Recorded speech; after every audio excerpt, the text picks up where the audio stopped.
Rono kah Mbak Rono.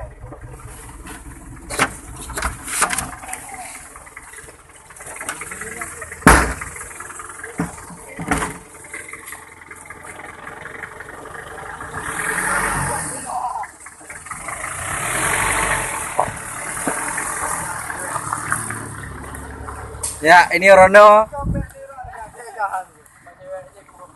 Ini Rono namanya. Inilah kerja Pak Rono yang sebenarnya.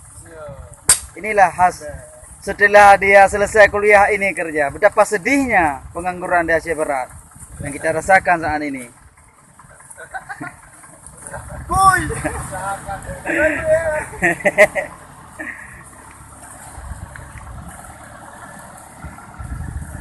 Memang sangat sedih pada saat kita lihat orang yang telah memegang ijazah S1, namun inilah pekerjaannya dia. Bagaimana nasib pemuda Aceh Barat ke depan nantinya setelah terpilih Haji Ramli MS dan Bandar Putih Syam. Kami sangat mengharap sangat kepada pemerintah Aceh Barat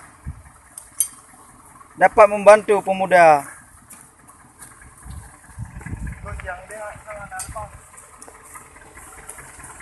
Beginilah untuk membantu kebutuhan keluarga. Namun kami melihat aja sedih.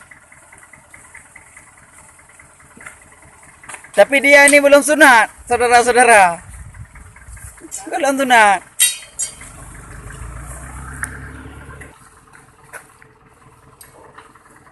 Putar singgay.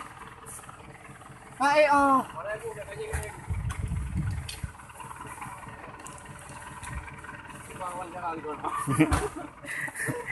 Ini buah berat sekali. Pak, bagaimana nasib Bapak setelah memegang ijazah S1?